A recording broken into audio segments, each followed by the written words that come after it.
미국의 심리학자인 에드워드 홀이라는 사람이 있습니다. 이분이 인간관계를 거리로 네 가지 유형으로 나눴습니다. 말하자면 신분에 따라서 물리적인 거리도 달라진다는 겁니다. 한번 만나 들어보시면 좋을 것 같습니다. 친밀한 사이의 거리, 이건 0cm에서부터 46cm, 대략 이 정도 되겠죠. 이 정도. 한번 옆에 앉아 계신 분 한번 봐주시겠어요? 바로 옆에 앉았다. 바로 옆에 앉았다. 그 정도 자리가 되시는 겁니다. 친밀한 사람끼리 어깨 동반하는 정도. 우리 예배실 좌석으로 보면 아무튼 그렇게 옆자리 정도. 이 공간은요, 아주 친한 사이가 아니라면 함께 공유한다는 건 별로 유쾌하지 않습니다. 그래서 대체적으로 가족, 뭐 부부 이렇게 앉으시는 거죠. 낮에 보니까 부부 사이신데 떨어져 앉으시더라고요.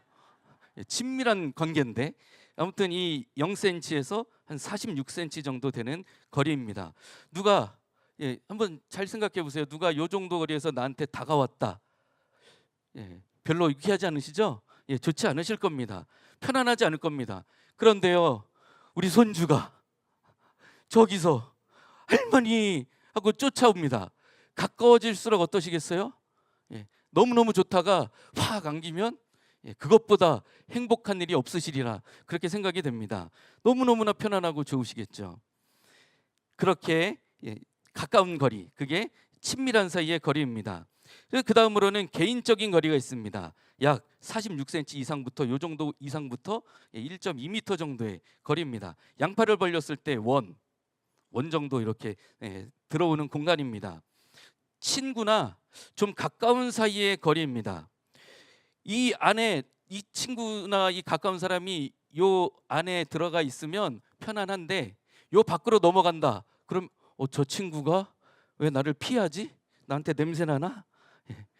저 친구가 왜 그렇게 나를 피하는 거지? 이런 생각을 하게 되는 겁니다. 반대로요, 이 친구가 46cm 안으로 들어오면 뭐라고 생각하실까요? 얘 선 넘네. 그렇게 생각을 하게 되는 거리인 겁니다.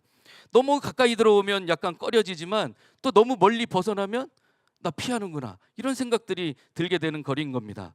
또 한번 옆에 앉아 계신 분 보실까요? 한 칸 옆에 뛰어 앉았다. 한 칸 옆에 뛰어 앉았다. 요 정도 거리가 그런 거리인 겁니다. 서로 양팔을 벌렸을 때 그렇게 보이는 겁니다. 그런데요, 너무 실망하지 마시길 바랍니다. 요 안에 들어온다는 건요, 웬만한 호감이 없다면 그 자리에 앉으실 수가 없는 겁니다.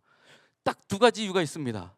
예배 시간에 너무 늦었는데 앉을 자리가 없어서 앉았거나, 아니면 그 자리에 앉아도 내 마음이 편안하다 생각이 들어서 먼저 앉아 계신 분 옆에 앉아도 별로 마음에 거리낌이 없다 하니까 앉은 겁니다.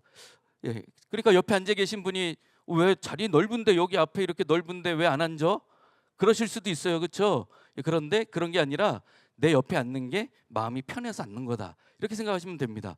요 옆에 앉으면 되는데 왜 안 앉았냐? 그것도 이유가 있습니다. 네 번째 단계에서 그게 나오는데요, 그건 또 이제 말씀을 드리겠습니다. 이렇게 개인적인 거리들이 있습니다. 사회적인 거리도 있어요.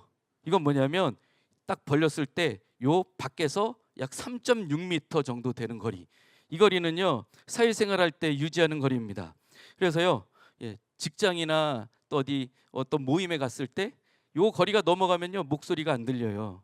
그렇죠? 뭔 얘기 하나 잘 안 들려요. 그래서요, 요 정도 가는데 너무 가까이 가면 뭔가 불편한 관계 어디 있을까요? 우리 목사님들 신방 가시면 요 앞에 앉아야 되는데 자꾸 멀어지려고 그러셔요. 조금 예배 드리다 보면 다시 가까워지지만 처음에 예배 드리기 전에 자꾸 멀리 앉으려고 그러시고, 식당 가면 약간 대각선으로 삐딱하게 앉으려고 그러시고, 그러신 분들, 사회적인 거리 1.2m에서 약 3.6m 정도의 거리입니다. 그런데요, 요 앞에 왜 안 앉았냐? 이제 나옵니다. 이게 뭐냐? 공적 공간. 그래서요, 3.6m에서 7.6m 정도 되는 거리, 저와 우리 앞에 계시는 우리 성도님들 정도의 거리입니다. 이건요, 내가 그렇게 앉으려고 그렇게 앉는 게 아닙니다. 공간적으로 조금 이렇게 정해진 거리죠. 그런데 이 앞에는 왜 안 왔냐? 이 공적 공간에 앞에 있는 말하는 사람과 너무 가까워지면 뭔가 불편한 거예요. 그래서요, 예배 시간에 앞자리에 안 앉으려고 합니다. 옛날 목사님들께서 앞자리가 금자리다, 꿀자리다, 뭐 침튀면 로얄젤이다 말씀하시는 건요, 뭐냐면 이 공적인 공간을 가까이 하시려는 겁니다. 공적인 공간이 가까이 왔을 때 예배 시간이든 또 어떤 강연을 할 때든 이렇게 가까워지는 겁니다. 그래서요, 어디 콘서트 가죠. 콘서트, 임영웅 콘서트다 생각해 보세요. 어디 가시겠어요? 당연히 공적인 공간일 뿐만이 아니라 개인적인 거리, 친밀한 거리까지 어떻게 가볼까 하고서 그 앞에서 그렇게 손을 흔들고 소리를 지르는 겁니다. 지금 오늘 이 시간, 이 예배 시간이요, 하나님과 가장 친밀한 복된 시간이 되시기를 간절히 소망합니다. 그런데요, 여기서 나는 친밀한 사이다 생각을 하고서요, 46cm 안쪽으로, 상대방의 46cm 안으로 들어간다. 그러면요, 그 상대방은요 불편할 수 있습니다. 이 사람이 왜 여길 넘어오지? 나는 그렇게 생각하지 않는데. 그러면 서로 관계가 불편해지고 껄끄러지는 거죠. 반대로요, 반대로 나는 이 친구와 친하다고 생각을 해서 가까이 다가가서 얼굴을 들이밀고 대화를 하려고 하는데 상대방은 어떻게 해요? 한 발자국 다시 물러나게 되죠. 그런 일들이 있습니다. 지금 이렇게 앉아 계시죠? 옆에 한 칸 띄어서 앉아 계시죠? 이 자리는요 대단히 귀한 자리입니다. 옆에 앉으신 분 대단히 귀한 분이십니다. 함께 앉아서 예배드린다. 이건요 마음의 벽도 허물 수 있고요, 하나님의 은혜를 더 깊이 체험할 수 있는 어떤 은혜의, 공간적으로 은혜의 자리가 되는 겁니다. 가장 가까운 친밀한 사람과 함께 밥을 먹고 대화하고 서로 안아준다면 그보다 행복한 일이 없을 텐데요. 그리고 옆에 앉아 계신 분과 함께 이렇게 예배를 드리는 건 참으로 귀하고 복된 것이다, 이렇게 생각을 하시면 제일 좋습니다. 그런데요, 내 공간 안에, 내 개인적인 공간, 내 개인적인 이 친밀한 사이 공간 안에 뭐가 있느냐에 따라서 나의 영적 상태도 진단을 할 수가 있습니다. 어떻게 되냐? 한번 보세요. 46cm 안에, 나의 46cm 안에 뭐가 들어있나? 나랑 뭐가 제일 가까운가? 그래서요, 제가 말씀을 준비하면서 내 옆에 뭐가 있나 시시때때로 이렇게 살펴봤는데 뭐였을까요? 휴대폰. 휴대폰. 야, 많이 모였네 오늘 올림픽 공원에. 야, 축구가 어떻게 됐네. 이러면서 휴대폰이 가장 가깝더라고요. 지금 저의 영적 상태를 그렇게 파악할 수가 있는 겁니다. 어떤 분들은요 46cm 안에 뭐가 있냐? 돈이 있는 겁니다. 돈 세고 또 세고, 돈 또 세고 또 세고. 어떤 분은요 너무 육신이 연약해서 아프니까 뭐가 있어요? 손 닿는 곳에 약이 있어야 돼. 46cm 안에 약이 있어야 돼. 그런 분들도 있습니다. 어떤 분들은요 내 자녀들이, 또 어떤 분은요 내 어떤 나의 취미 생활이 내 손에 가장 가까운 곳에 두고 있는 겁니다. 그것들을 내 손에서 못 놓는 겁니다. 그러나 우리는 하나님과 가장 가까이 하게 되어야 될 줄로 믿습니다.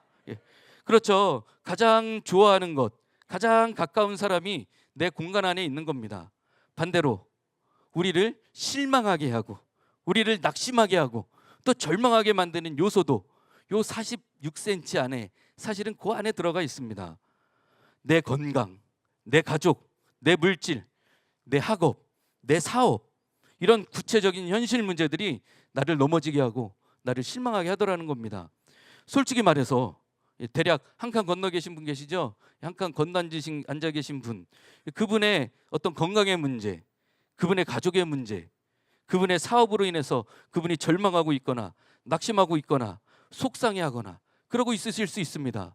그렇죠? 그분을 위해서 함께 기도해 줄 수 있고 함께 울어줄 수도 있지만, 사실은요 내 문제에 비하면, 아무리 옆에 분이 큰 문제를 가지고 있더라도 그건요 내 문제에 비하면 그렇게 크게 여겨지지가 않습니다. 이거 잘못되었다 이야기하는 게 아닙니다. 너무나 당연하고 자연스러운 일이겠죠. 그래서요 팔 벌려 딱 보세요. 팔 벌려 계신 분, 옆에 계신 분, 이분이 나의 문제를 자기 문제처럼 생각하지 않는다고 해서 실망할 필요도 없습니다. 그분이요 나를 이해해 주지 않는다고 해서 낙심할 필요도 없습니다. 속상해할 필요도 없습니다. 왜냐? 내 팔 벌려서 요 안쪽에 혹은 또 요 건너편 쪽에 있는 분 그 누구도 내 문제, 내 염려를 해결할 열쇠를 쥐고 있지 않기 때문에 그렇습니다. 내 문제의 해결자는요 오직 예수 그리스도 한 분뿐인 줄로 믿습니다. 맞죠?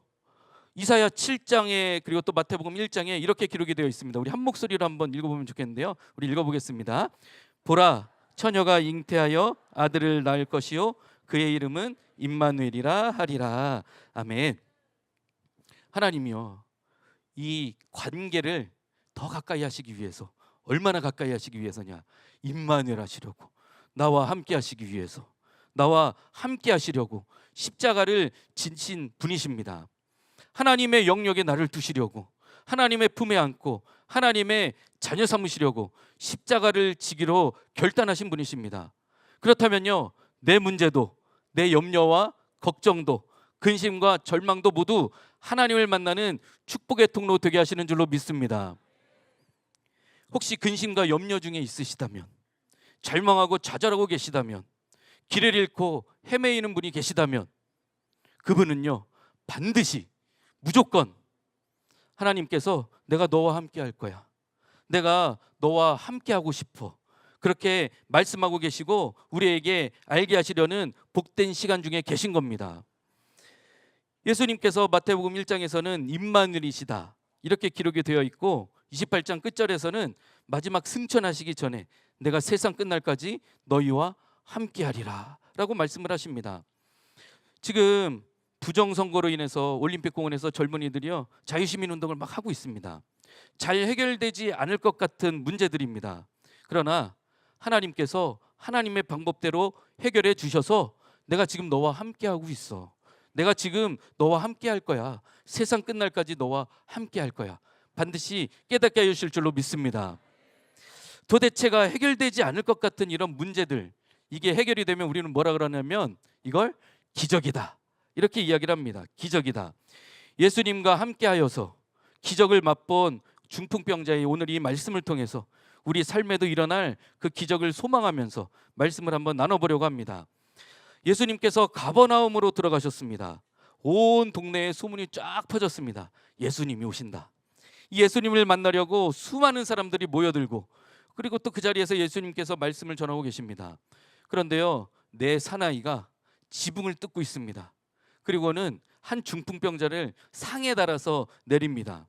그러자 예수님께서 그 중풍병자를 보시고 대뜸 말씀을 하시기를, 작은 자야, 내 죄사함을 받았느니라 이렇게 말씀을 하십니다. 왜 이렇게 말씀하셨을까요? 5절 초반에 그 답이 나옵니다. 그들의 믿음을 보시고. 중풍병자와 이 네 사람이 어떤 관계인지는 나오지 않습니다. 우리가 알 수 없습니다. 어찌 되었든 대단히 친밀한 사이인 건 확실합니다. 이 사람들이 예수님께서 가버나움에 오셨다는 소식을 듣고 예수님께로 찾아옵니다. 환자를 상에 메고 오려니 늦을 수밖에 없었을 것이고, 이미 그 집이 사람들로 꽉 차 있습니다. 그래서 이 네 친구들은 중풍병자를 위해서 지붕으로 올라가서 지붕을 뜯어내고 중풍병자를 달아서 내리기로 합의를 봅니다. 예수님이 계신 곳을 들여다볼 수도 없는 이런 상황에서 중풍병자와 이 네 사람은 그렇게 해보자 한 겁니다. 왜 그랬을까요? 왜 그랬냐면 소중하고 귀한 내 친구, 이 친구를 예수님께서 고치실 수 있다는 믿음이 있었기 때문에 그렇습니다.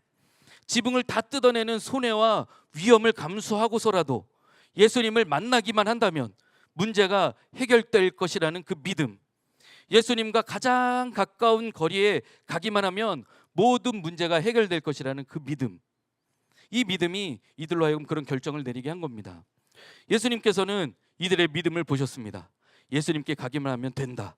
중풍병자는 이미 수많은 의사도 만나보고 민간요법에 좋은 것들도 다 해보았을 겁니다.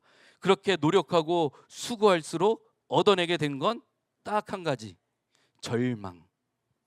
고칠 수 없다는 실망감, 포기해보자, 포기해버리자 이런 생각들, 이렇게 저렇게 다 해보았지만 결국에는 해결되지 않을 이 문제.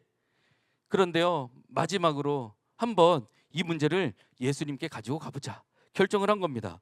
그 절망의 순간에 예수님께 가까이 가면 될 것이라는 믿음을 가지고 예수님께 찾아간 겁니다. 그 절망의 순간에 예수님께 가까이 가서 치료함을 받게 되었습니다. 고백하자면 최근에 저도 마치 이 병상에 누워있는 이 환자와 같이 완전히 마비가 되었었습니다. 물론 몸이 마비가 된 건 아닙니다. 몸이 마비가 된 건 아니지만 뭐 되겠어? 너무 안 되네. 해봤자 잘 안 되네. 이런 생각들로 저의 영혼이 마비가 되어버린 겁니다. 뭐 긍정적인 힘을 갖자, 하면 된다, 이런 이야기를 하자는 게 아닙니다. 이런 패배주의, 인생의 낙심, 절망의 문제들 내가 해결해 보려고 했더니 안 되네, 하면 뭐해? 이런 생각으로 이어지게 되더라는 겁니다. 그런데 이 말씀을 통해서 저도 위로를 받았습니다. 믿음은 내가 노력하면 된다. 내가 할 수 있다. 왜 아멘 하세요? 예, 기다리세요. 예, 아닙니다. 내가 할 수 있다. 이게 아니라 예수님이라야 된다. 나는 할 수 없지만 예수님이어야 된다. 이게 믿음인 줄로 믿습니다. 오직 예수님만이 문제를 해결할 수 있다는 믿음, 예수님과 가까이 할 때에 그때 문제가 해결된다는 믿음을 가져야 할 줄로 믿습니다. 우리의 삶에서 기적을 맛보기 위해서는 첫 번째, 한번 따라해 보실까요? 예수님이라야 된다. 예수님이어야만 된다. 맞습니다. 예수님이어야만 된다는 믿음을 가져야만 우리 인생에서 기적을 맛볼 수가 있습니다. 예수님과 나의 거리가 46cm 안에 들어가야 될 뿐만이 아니라 0cm가 되어야 될 뿐만이 아니라 가장 가까이 예수 그리스도 임마누엘이면 된다는 그 믿음, 예수 그리스도께서 인생의 문제의 해결자이시라는 그 믿음, 이 믿음이 중풍병자와 내 친구들로 하여금 지붕을 뚫게 하였고 환자를 드러내리게 하였고 결국에는 치료의 기적을 맛보게 되었듯이 내가 아니라 예수님이시면 하실 수 있다는 믿음, 이 믿음을 가져야 기적을 맛볼 수가 있습니다. 그런데요, 예수님께서는 이 중풍병자를 향해서 또 이상한 말씀을 5절에서 하십니다.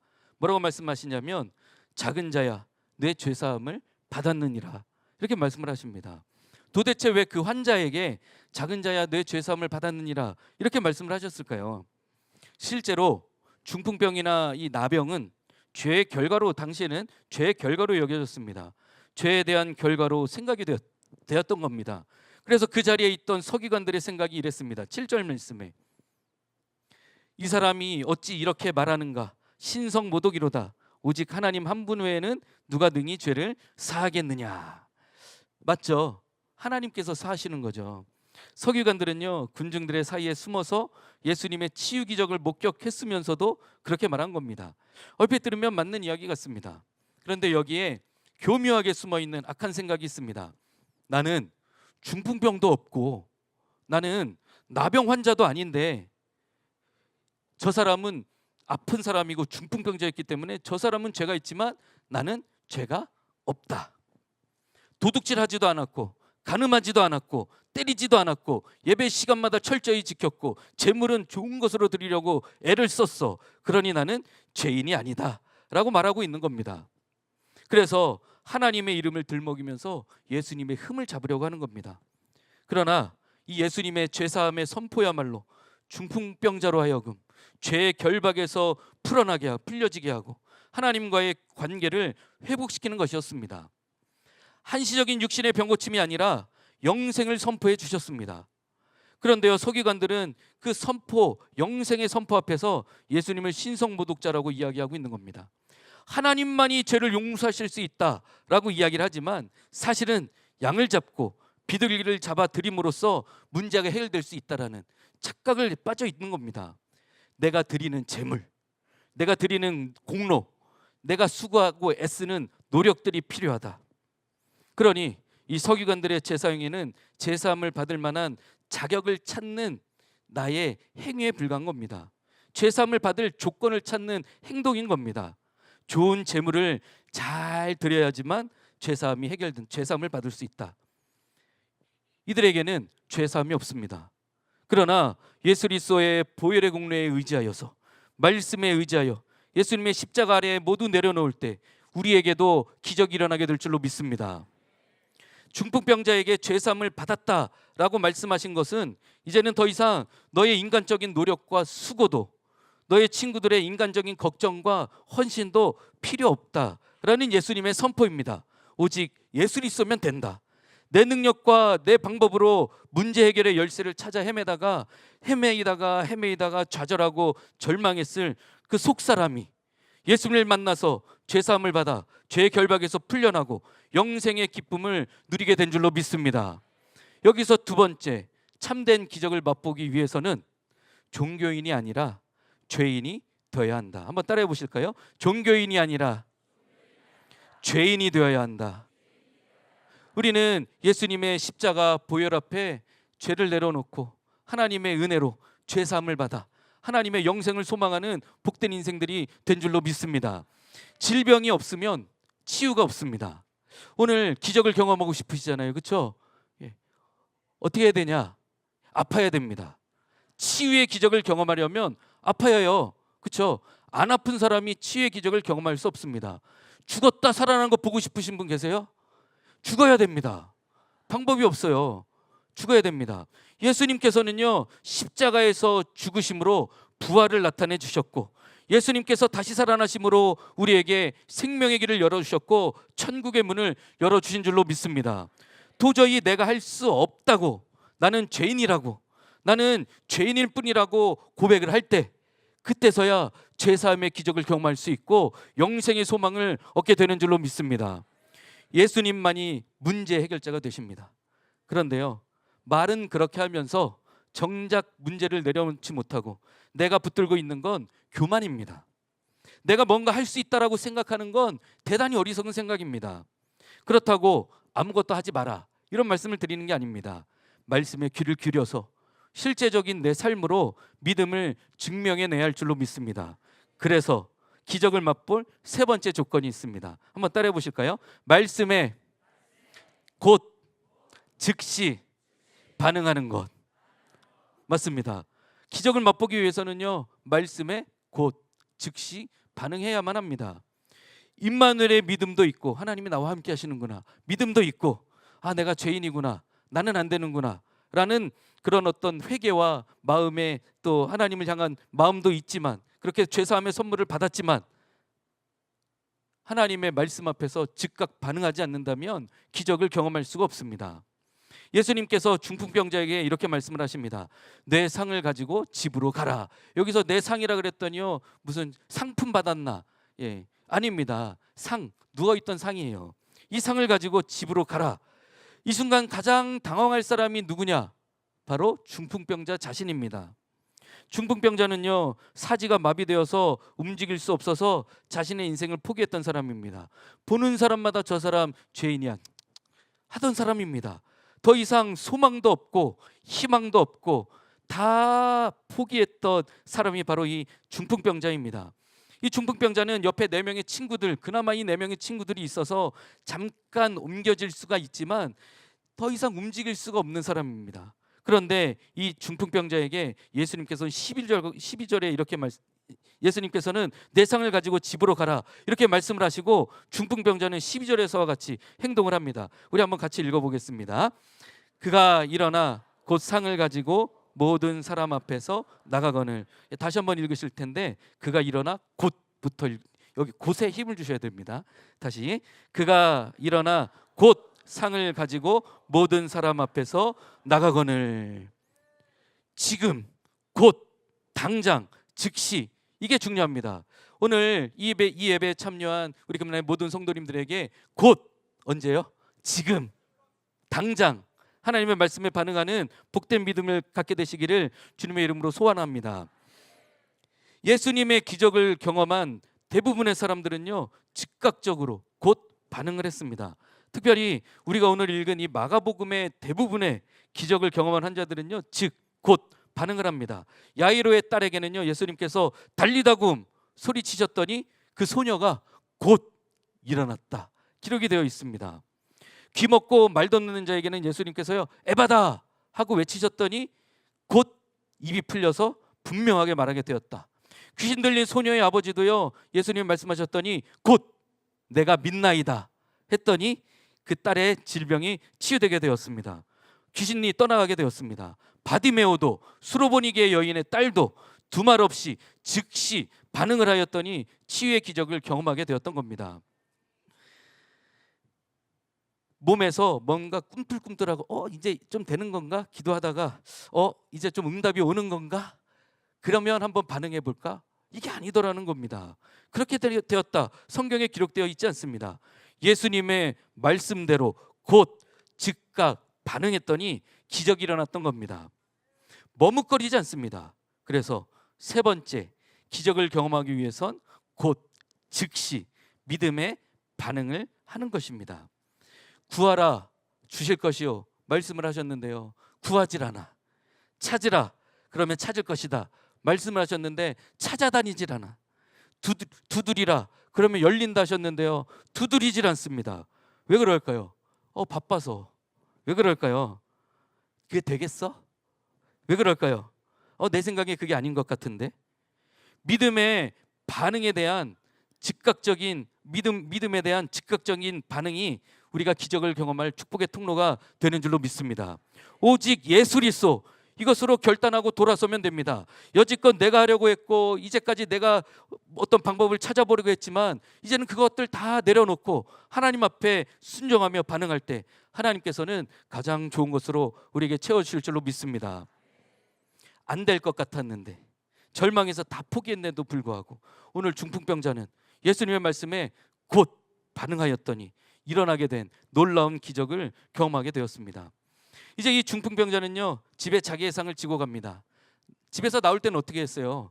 4명의 사람들이 집 문을 두드려서 야 가보자 설득을 하고 해서 어깨에 달아매고 들고 왔을 겁니다.